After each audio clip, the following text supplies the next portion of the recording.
welcome to TSL. I'm your host, Emma Fullen, and I have a special guest with me. Get your tequila ready, because you're about to listen to TSL. I'm your host, Emma Fullen.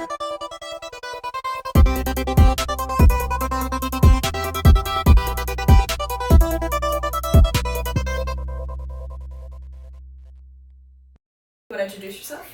Hi, my name is McKenna. I'm 23 years old. I'm a junior at UNCW, and I've known Emma for about 4 years now, I would say. Crazy. Coming up on 4. Alright, so you kind of just told us a little bit about yourself, but tell us like your major and things like that. So I'm a psychology major, and I'm applying to grad school to hopefully eventually become a clinical therapist. So we shall see. Big girl stuff. Yes. So how we met, it's kind of a little funny story. We were neighbors at our old apartment complex. When I first moved back. Yeah, her first time moving back here. And we got each other's Snapchats like the first day of moving in, and then we didn't talk for like 6 months, I would say. Yeah. And then it was just like a really brief interaction. It was a slow like, burn friendship. We're both very social people, I would say. So it was just like a, oh my god, hey. Nice and then one night I saw her and she was like, Emma, I want to dye my hair tomorrow. Like, can we go to Target? Oh, thank you. Yeah. Do you want to go to Target? And then I was like, sure. And then in my head I was like, we're never gonna hang out. Like, you know, like you make those plans with people and then you're like, never gonna see you again. No, we did. We hung out. And we went to Target. Really remember much of that year. So I'm really hearing this for the first time. Yep. But yeah, we hung out and then the rest is history, and she's been my go-to person for the past 4 years. Yeah. Pretty crazy. Been through a lot together. So this episode is going to be mostly about mental health with relationships and friendships, and McKenna has taught me in the past 4 years how to stand up for myself and stand up against people that I love. And stand up for people it's like that is awkward to stand up to. Do you know what I mean? It's uncomfortable. It is. Standing up for yourself is very hard, and McKenna's really taught me that. And so we're going to also kind of touch on that because I feel like that is something people struggle with every day, is like just how to stand up for yourself. So first I do want to get into your relationships because your first I had a lot of relationships. You have. Miss Boyfriend over here. Yeah. Oh, also, drink of choice. Mine is a tequila with soda. I don't have the lime. There's a recall. First episode and no lime. It's just tequila soda right now. But we're freeballing, it's okay. Apparently limes are on back order right now. Like, how dare they? They didn't know I just started my podcast. Anyways, it's like the avocado gate all over again. It is. And then McKenna has a vodka sour. She didn't want to... It is not a vodka sour, it's a tequila sour. Oh, yeah. If I were to start a podcast, it would be tequila sour. Because I love tequila sours. That is the only thing I drink. Anyway, just had to tell you guys the drink of choice for tonight. Alright, so tell me about your first, real college relationship. Okay, well, I'm gonna give the whole backstory. Okay, do it. So I wasn't in college for when I was 19 and 20. I took, I guess you would say, a gap year and a half. So as for goes, a college relationship, I wasn't in college during it, but I was young and a teenager, and I had moved out of my parents' house for the first time and was living on my own. So that was really scary. And so yeah, I guess Tanner, when I met him, COVID had just happened and we were all under quarantine. I got sent back from school, and going to school was such a big thing that I had looked forward to. I hated living at home. Love my parents now, but I did not have a great relationship with my parents at the time. We'll get into that, but I was just so ready. I worked so hard in high school to be able to go to whatever college I wanted to go to, maybe have it paid for, I don't know. I just worked really hard, so I was really excited about going, and then getting sent home, I was really not doing well. I was very, very sad because I had met so many great people. It was the first time meeting people that liked me, I guess. So I don't know. It just really sucked. So I was in a very vulnerable place, I guess you could say. When I went back home, me and my parents were really good, I guess, for a few weeks, and then it was just right back to how it was. And I was the only child, so, you know, all the attention's on me all the time. There's no breaks. So, anyways, I met Tanner on Tinder. Tinder, sponsor us! First red flag. First red flag. I met him on Tinder. And we just like talked a little, and I brought him over to my house. He seemed very awesome, cool. Like, he would tell me all these cool things that he did, and me being the naive person I was at 19 years old, I believed him. And like I said, I was in a very vulnerable place with my parents. So I had already like had it in my head. He was a little bit older than me. I think, like I said, I was 19 at the time. I think he was 21, maybe going on 22. So he was just moving into his first apartment, and moving out of his mom's house, and allegedly at the time, so I was told, had like a good job and was making good money. So in my head, I like saw a way out, and I took the first opportunity of getting in like a big argument with my parents. I was just like, can I cuss? I was just like, fuck you guys. Yeah. I was like, I'm out. Like, I cannot do this. And so it wasn't so much as like I was in love with him. That's something I've really come to learn out of that relationship, is I was never like in love with that man. Yeah, it was more so like an out you saw to leave a toxic situation. Yeah, definitely. Like and that's like flash forwarding. In the moment, like I definitely thought that I was in love with him. Like, I let him do really horrible things to me, like let him treat me horribly, and I lived with him. So that's what I was getting to, is I moved out of my parents' house, and I moved in with this 22-year-old at a fresh 19. Like, I had just turned 19. And yeah, my parents sold my car. I went and bought a new car the next day at 20% interest rate. Don't ever do that. Please don't ever do that. Dear God, don't ever do that. Yeah. All right. That was my first college relationship. So, what were your like ups and downs from it? Ups, leaving home. I really Downs. feel bad. I don't want to blast this man, but I'm going to. My ups were that I definitely had a lot of monumental turning points for myself. Like, I learned so much about like what I'm capable of and how hardworking I can be, and like if I really want something, then like I can achieve that, like 100,000%. Like anyone can. Like, a lot of people say that they want things, but they don't really want them, because if you really wanted something, you would know what that entails doing, and you would be willing to do the work for it. But people don't want to do the work for things, so like you don't really want it. Trust me. But yeah. And some downs. So my downs were that he was a closeted gay man, and that Trump, by the way, he loved Trump. Trump flag, right on, yeah. So hated gay people, like literally, probably one, like, hated women that had the most obscure views of how like the male and female relationship should work. And like I said, these all should have been red flags, 100%. But you were like, just young and I'm naive. I'm not acknowledging that, yeah, but You didn't know any better. I did not know. We all have, that's like the beauty of life though, is that like you have to go through these gross, annoying relationships that make you like feel so little to be able to grow. Yeah. And it's like the worst process ever, but like you don't really know how to live unless you've been through that, I feel like. If you're spoon-fed everything, you're not even just talking about like privilege and like money and stuff like that. But, like, if you're spoon-fed, like my mom was a very like helicopter-y mom. She loved me so much that she did not want to see me fail, and she wanted me to be able to avoid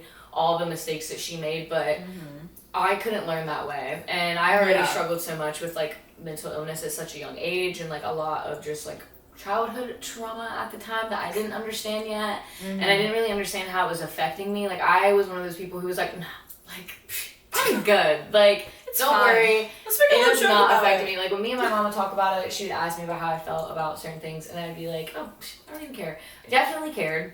Which kind of leads us into our next thing, is so McKenna's parents are divorced, and kind of how I talked about in the intro is that like it's interesting for me coming to college, like, and being friends with a bunch of different people with a bunch of different family lives. And McKenna was one of my first real friends when I moved to college, and she has a ton of family.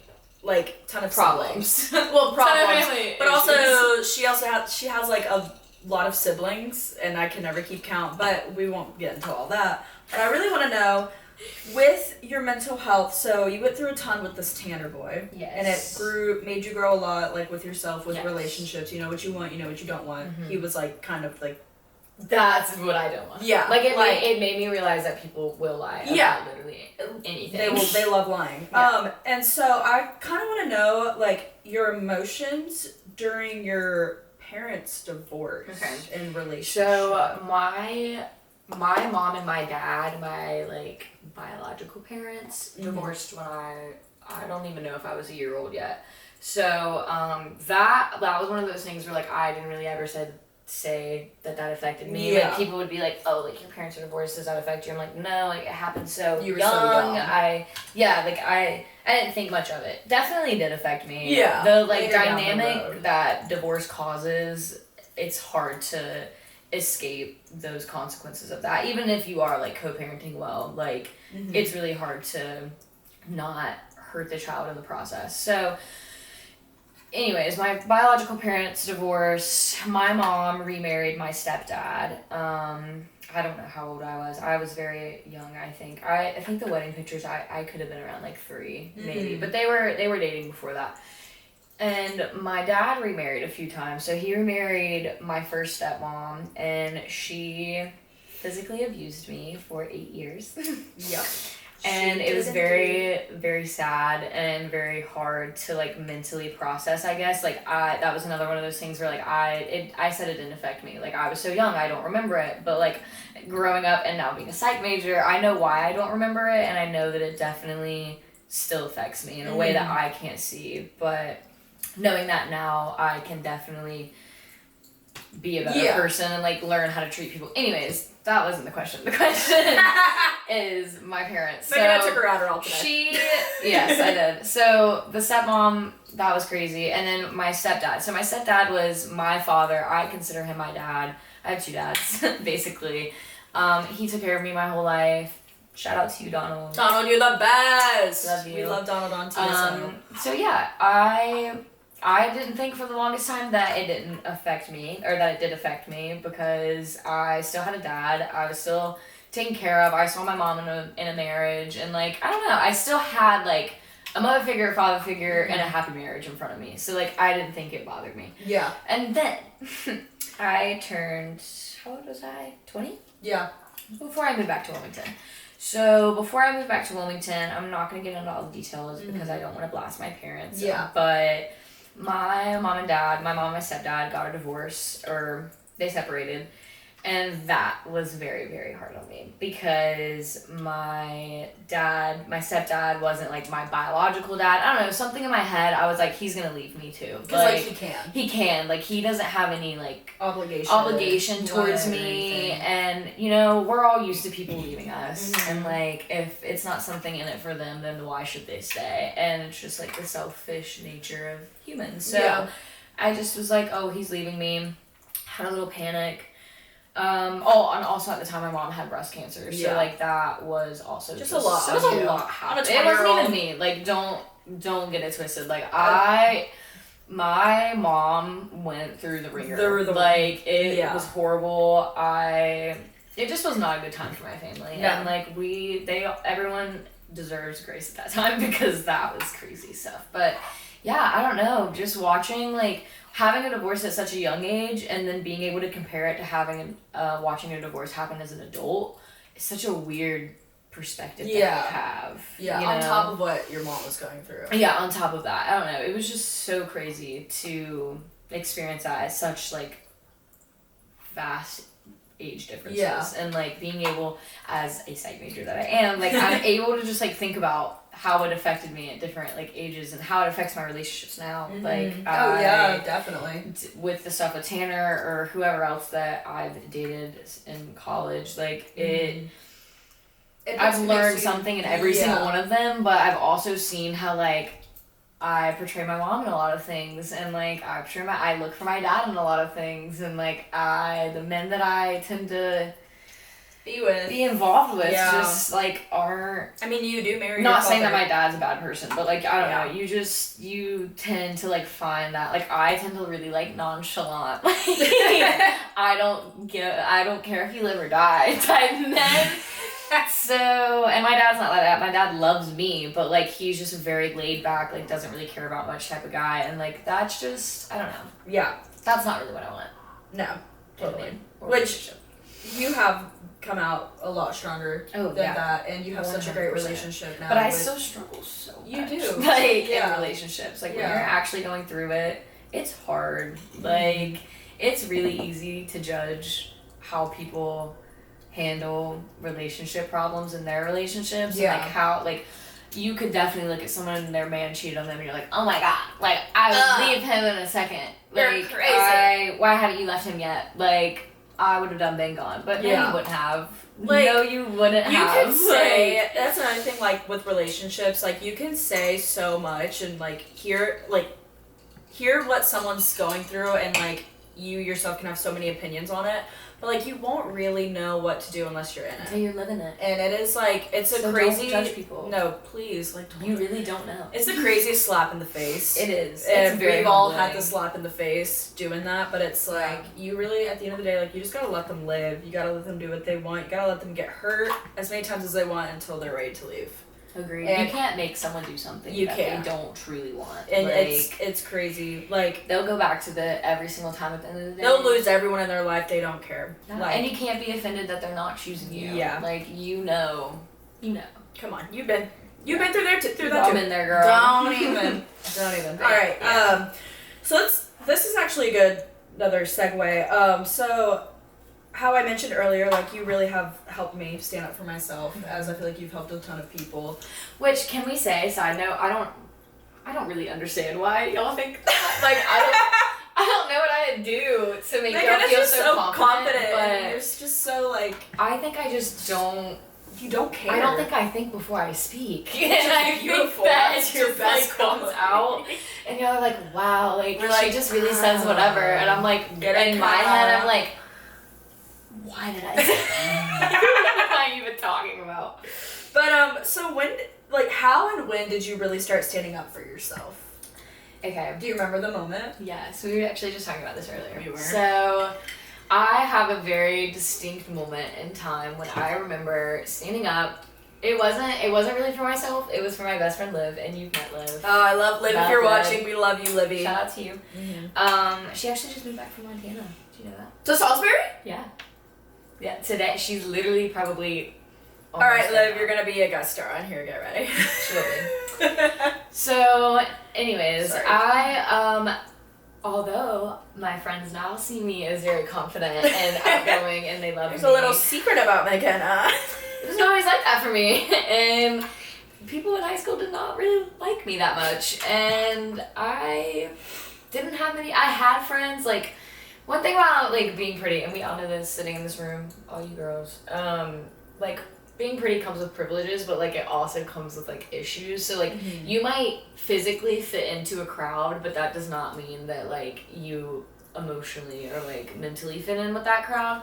So I was kind of pushed into the popular group, but they didn't want me there. Like, they didn't like me that much. I just cheered, and I made varsity my freshman year. So I was with all the, like, juniors and seniors. So basically all of my friends at the time's older siblings I cheered with. Yeah. So they always made me feel very included in stuff. My own friends pretty much didn't like me. And that isn't to say that I was, like, an angel in high school either. Like, I did some crazy things too, but I don't know. I really feel like I didn't deserve how I got treated. No. So anyways, No one does. I was very scared I wanted everyone to like me. I felt like I had to do everything in my power to make them like me, and when they didn't like me, I didn't understand why. So I was just like, what am I doing wrong? And at a certain point, I was, like, breaking out in hives. Like, I had blood clots in my hands and my feet. Like, I was passing out. I was having seizures, like, randomly. I would stay sick for, like, I forgot about your months at a time seizures. because I went to, like, cardiologist, dermatologist, allergist, neurologists. I went to literally every single doctor I could go to figure out like what was happening with my body. Every single one of them is stress. Like every single one of them was like, I don't know what's going on, and sending me to the next person. And the last like cardiologist I went to, I think it was at Chapel Hill. Like one of the like I had been like referred until I got to that point, and then he was like, yeah, I was basically in constant fight or flight to the point that my body was reacting to rejecting stress. Yeah. So like I didn't, in my head, if someone asked me if something was wrong, I was like, no, I'm fine. Everything's fine. I'm fine. But my body was saying otherwise. It was like, Mayday, please, we're shutting down. So I distanced myself from my friends at that time because all my doctors were like, you need to find stressors in your life and you need to get rid of them immediately. So that was a big one. And I just stopped talking. I had every class with every single one of my friends, every person in my friend. And I'm talking like girls and guys. Like our friend group was huge. Everyone kind of dated a little, like, it was just really weird. And I'm not going to get into the specifics of, like, the drama that went in there, but I don't know. I just had every class with everyone, and I was just getting stared at, talked about the whole time I'm sitting in there, like, trying to learn. So I just would have to sit in a corner by myself and not talk to in the bathroom. But, like, it was my choice. Like, I was just so tired of trying to, like, fit in with them that I just would sit by myself, and I would just ignore them. So after a period of time, my best friend Liv, who I'm still friends with to this day, she was still friends with all of them, and they were being really mean to her because she was like me. Like, only reason they were mean to her when I was around was because they were too busy being mean to me.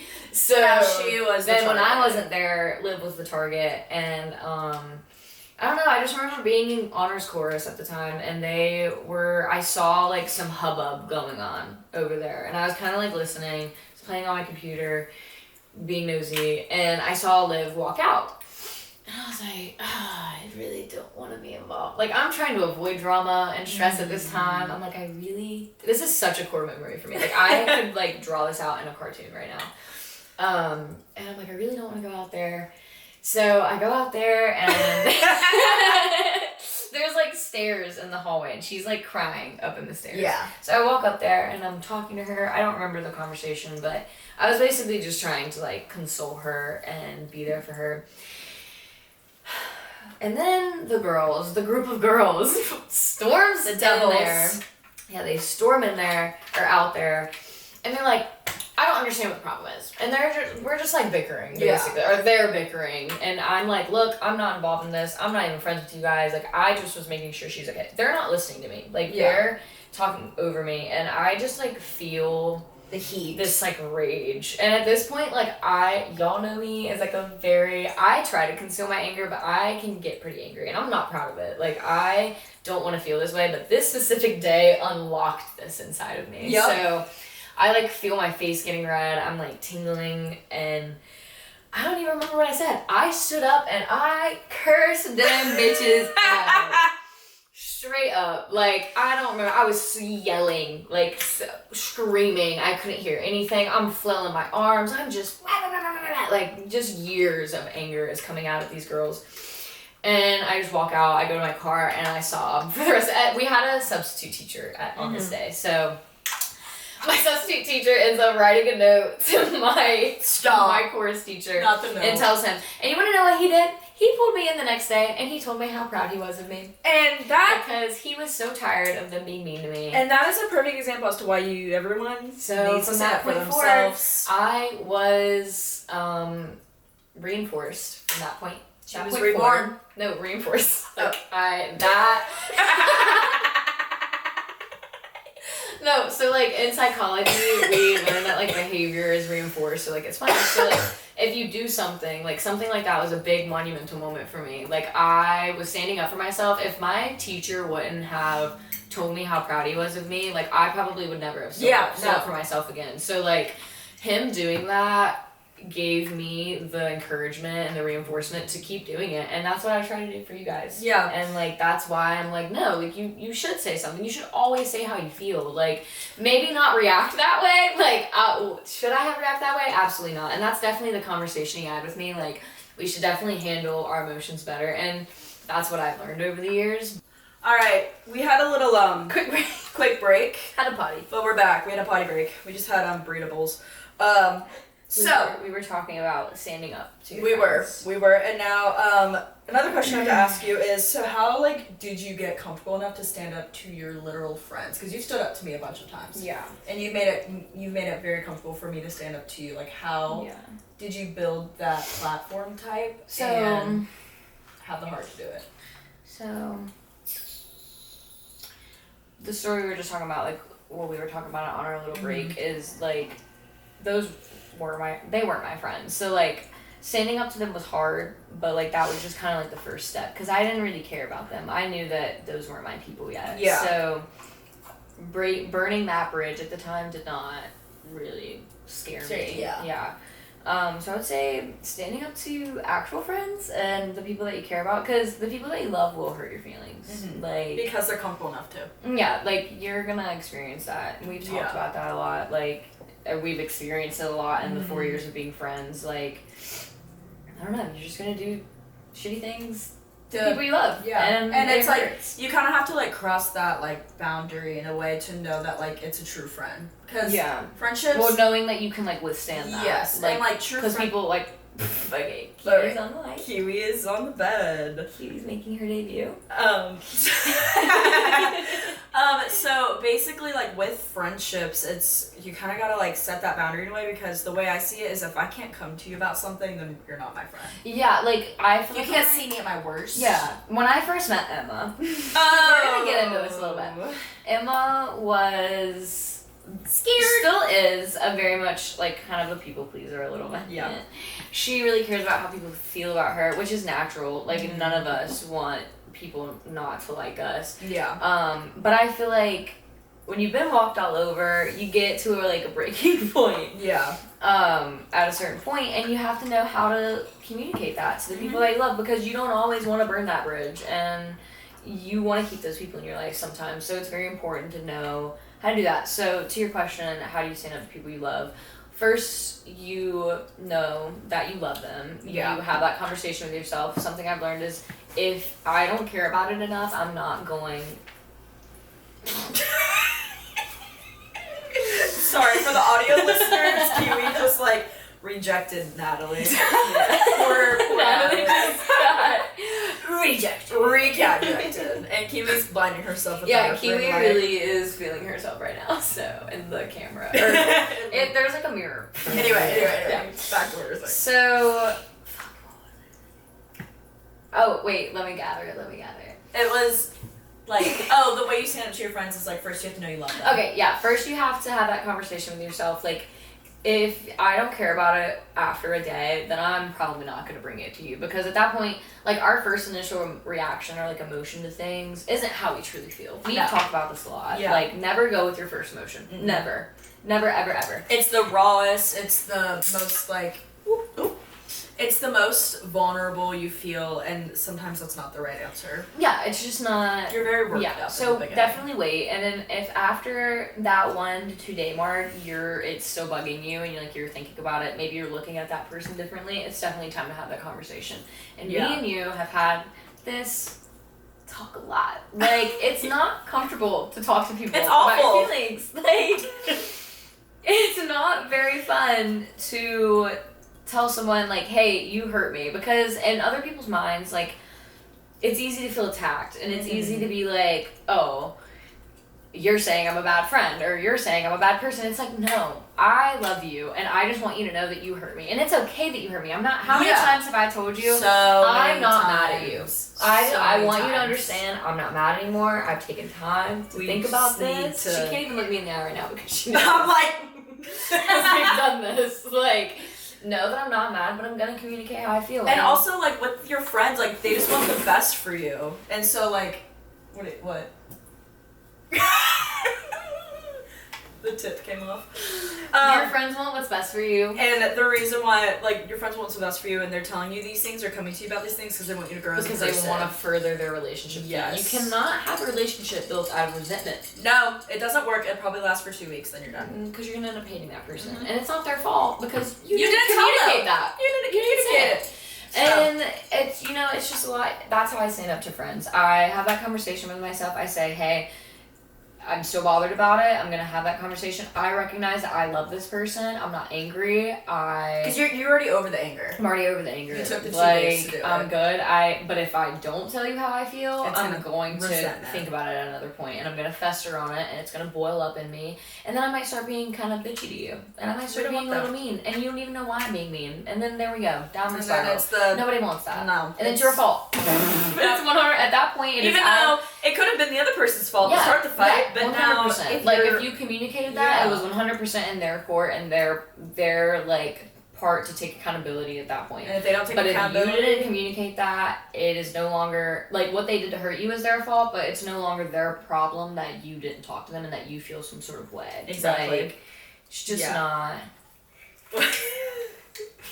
It's just not their problem anymore. No. Like, it's your problem, and you gotta. And that's a hard pill to swallow. It is the hardest pill, but once you finally get that big pill down your throat, you are going to be a much better friend, a much better You have to look at yourself in the mirror sometimes and say, you know what? I'm a piece of shit. I'm awful. I'm a bad person. I think I'm the worst thing God ever created. And you're not. God loves you. Yeah, God actually We were going to talk about God in this podcast. We will eventually, that God loves you, and there will be a Christian podcast coming soon. Next note. That's how you stand up to your friends. Know that you love them, know your intentions, and it's all about being honest with yourself. Like, to be able to execute these things that we're telling you, you need to be an honest person, and you need to have some integrity and be able to take accountability, because it's all about being real with yourself. If I know that I didn't do anything wrong in the situation, I'm going to bring it to you. And if I bring it to you, I'm going to acknowledge what I did wrong, maybe. Yeah. I'm going to say, you know what, maybe I didn't handle that in the best way. Something you learn when you grow up is that problems aren't black and white. No. 99% of the They're time. not. So, one thing I learned through my faith is just that if you want to, like, forgive someone and, get that off of your heart and, like, not have that in your heart anymore and be able to, like, have some peace over it, like, you have to go talk to someone, but then you also have to take your part of accountability for that. Like if me and you were to get in an argument, like what we were just talking about, you have to bring your problems to someone and express how you feel. And if you don't do that, bring that to me, then it's not my problem anymore. No. So say that me and you get in an argument. We've done this before. I've come to Emma and said, hey, A, B, and C, this is how I feel. And she says, ZB80. I understand that. This is how I feel too. And then we solve it. Say I'm still feeling some type of way after that. Like, you think everything's fine. Yeah.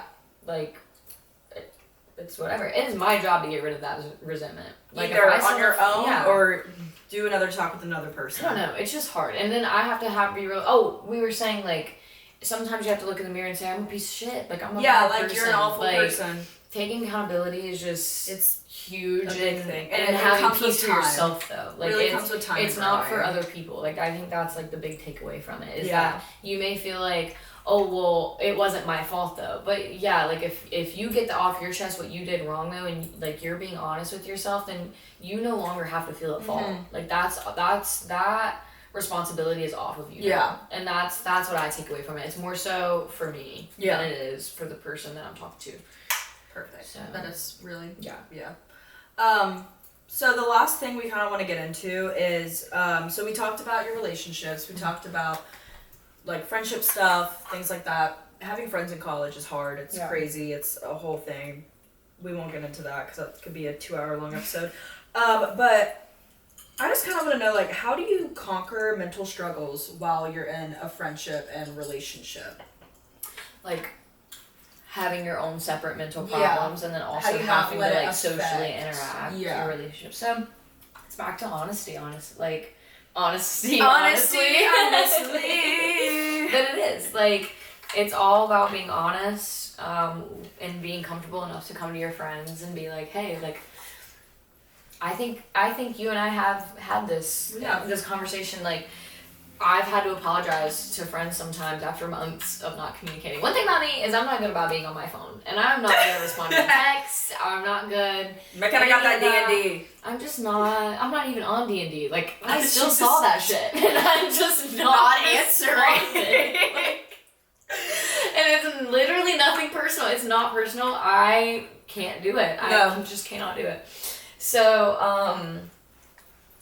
being honest, being comfortable enough to say like, I'm going hey, through so something. I realize that I may have went kind of like rogue for a little bit, and I maybe not have been the best friend in the way of like not hanging out, not being there maybe when you've called every single time or something like that, because that does hurt people's feelings.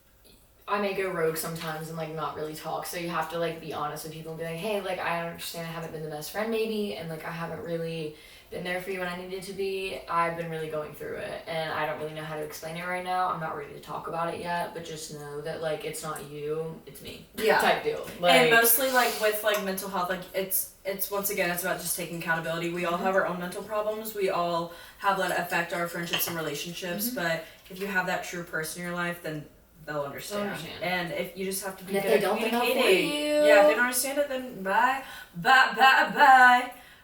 So yeah, I guess that's kind of the end of the episode. We're kind of running out of time. And space. So thank you, McKenna. We'll talk more about this at a later date. Thank you, McKenna, for coming on. Thank you guys. Thank you guys so much for listening, and I will see you guys on Tuesday. Bye.